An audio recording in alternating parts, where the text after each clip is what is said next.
No, no, no, no, no, no, no. Alright, guys. Let's, let's simplify this up real quick. And, do we look at ES? Not really. I think we can look at it for the higher time frame, actually. Yeah. Okay.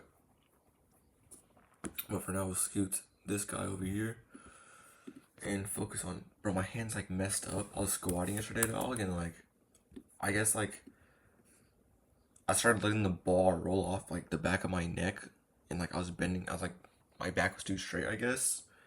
And holy shit, like all the pressure and the weights went on my fucking hand, and like it was bent. My hand was just bent hard as shit. And it's only my right hand that's really fucked up.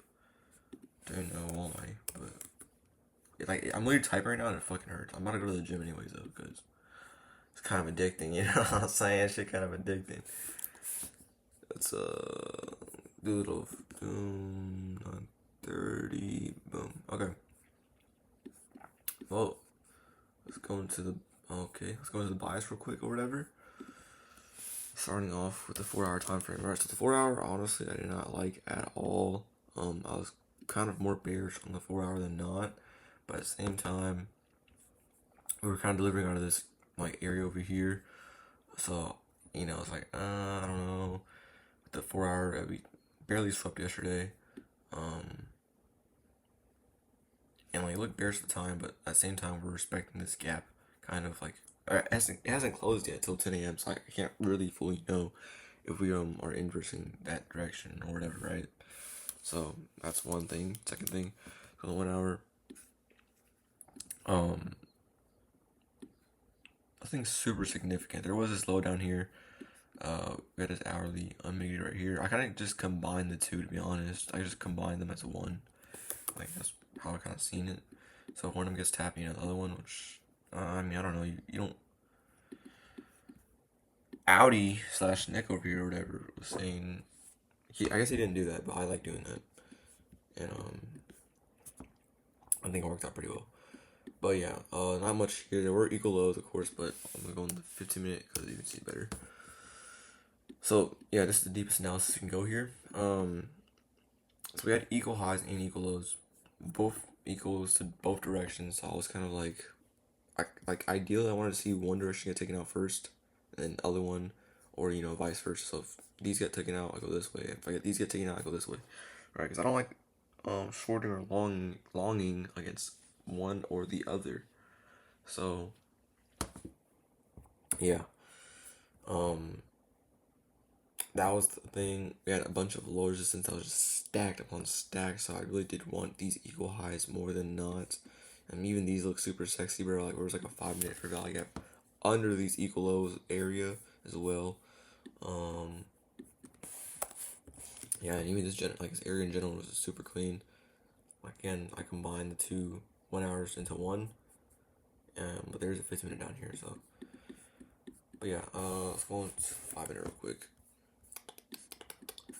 And at market open, we kind of just shit the bed a little bit, right? Shit the bed. And I was like, okay, I want longs now, nigga. Like, I want longs now. So I want to see a fucking long once this happened. Which didn't really happen. It was kind of just being weird. And I think around here. Yeah, I wanted this 5 minute, but the thing is about this 5 minute, right? You always want to check other time frames, right? For unmitigated gaps, or whatever. This 5 minute doesn't look too bad, but if you go in the 15 minute, you know what I'm saying? Um, we already tapped into a 15 minute fair value gap, which is showing that we could just shit the bed off here, right? So I didn't like that. But at the same time, we're just super strong injections. Like this looks super super bullish, right? Like this is insane, like insanely bullish, bro. Like, you see this shit? It's bullish. I see some type of entry model that was valid enough, right? To where I don't get fucking stopped down. It goes my TV. So I was like, I need that valid entry model. So I was waiting. For the limit. Tap into this 5 minute. Awesome. There's this 5 minute VPR up here, which I wanted to see get inversed, but then again, like nothing sexy was really showing up for real. There was this 5 minute short, which I did not take. I think that it was super super shit. Um, this is completely ugly, bro. I don't know why I don't like it. I feel like this low down here is what's the word for? This low is protected, right? Because it's swept out all this shit over here, so it's pretty protected. Like you don't usually want to aim for such V-shaped areas. You ideally want to have. It sounds like I'm just copying PB Blake here, but it's true too, of course, right? You ideally want to have high resistance, which is this low right here, which is protected as your stop loss area or like an area of your stop loss. Then you want to aim for that, low resistance, right? And vice versa or whatever. So that's something to keep in mind. So I didn't like this short at all. This looks like a pattern trade. Yes, it's like a 50-minute continuation model, but it's like I don't know, bro. It tapped out the 5-minute BPR and good 5-minute IVG, but it just looks super super ugly, bro. I don't know, just didn't like it, but I did mock it up, see if it would play out or not.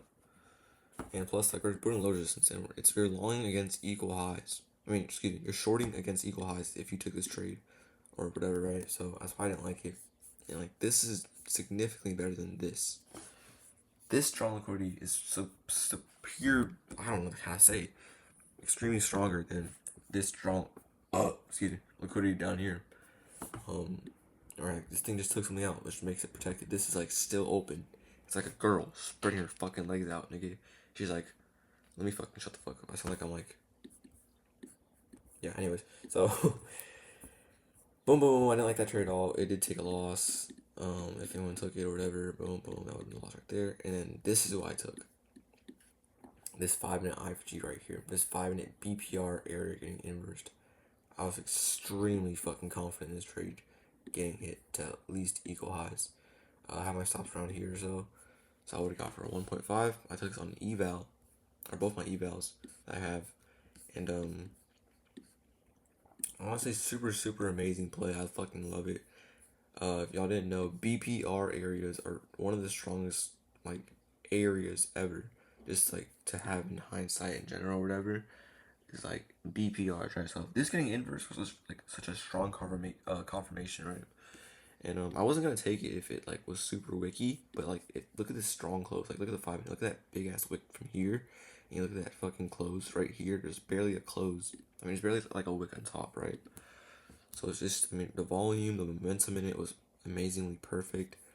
My stops was like basically protected, bro. Like, I knew I would at least go to this area right here, which is why I went break even here. But I'm not gonna lie, that's a little mistake I have, and this is something I've seen a lot through my data and journaling in general. Like my biases and everything, like the trade will play out, but I go break even at like the most safest area, which is not bad. But the thing about it really depends, right? Because this trade was not bad at all. Like it ends up hitting, but I got taken out break even after these highs got taken out, right? I thought this was a very good area of break even, which I don't think is bad at all, but I needed to give it more room to breathe. And it's just something I see a lot, just looking through my data, my journals or whatever, my past trades or whatever, is like, boom, alright, it ends up hitting. Is the fact that, like, I should be going break even at, like, okay, how show this? Instead of just this, I should be going break even at the whole low resistance area, right? And why is that? I mean, bro, if I would have went into the lower time frame in the 1 minute, I would have noticed that this whole low resistance area, and then also this 1 minute BPR here, which looks so fucking sexy, bro, was actually the better break even point. So I really should have went break even at this area, and if I would have done that, I would have got boom, bank, nigga, right? But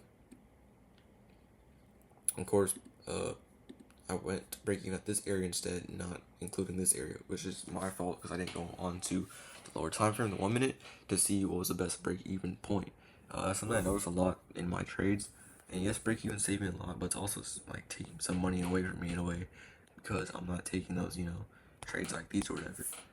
So that's that. But yeah, pretty good day to be honest.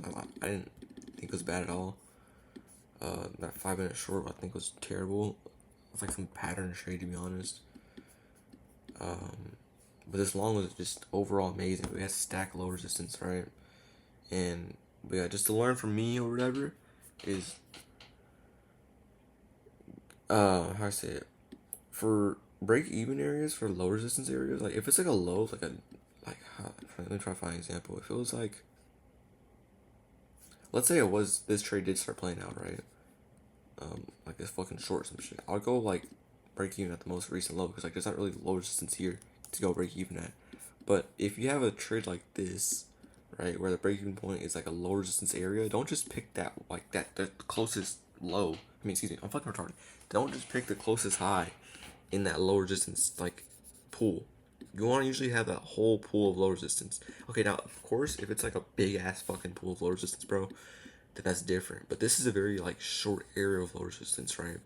Plus this 1 minute BPR, I should want to break even there instead of just going break even so close at this area. So this is something I notice a lot in my trades, is that I go break even too quickly at low resistance areas, and I want to know that if I didn't, it's like literal market experience. Like this shit just shows that like you need market experience to like understand your mistakes or whatever, and what the fuck not, right? So I mean, y'all can also learn from me too or whatever, but that's just that. Learn this mistake from me.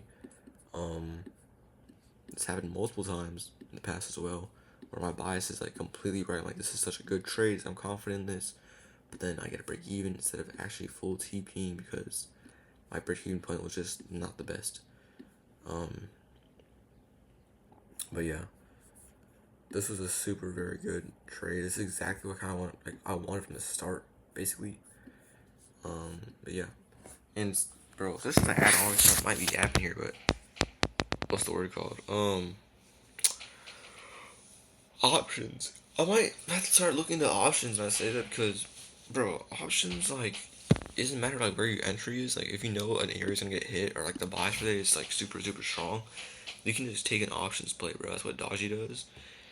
And honestly, I might start just doing that shit, right? Because with like with futures and stuff, it's like I like get the right entry and this and that. But most of the time, bro, my biases be right.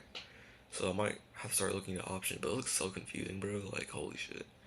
But still, I might have to start looking into it. Yeah. Peace out. Didn't even fucking kill myself.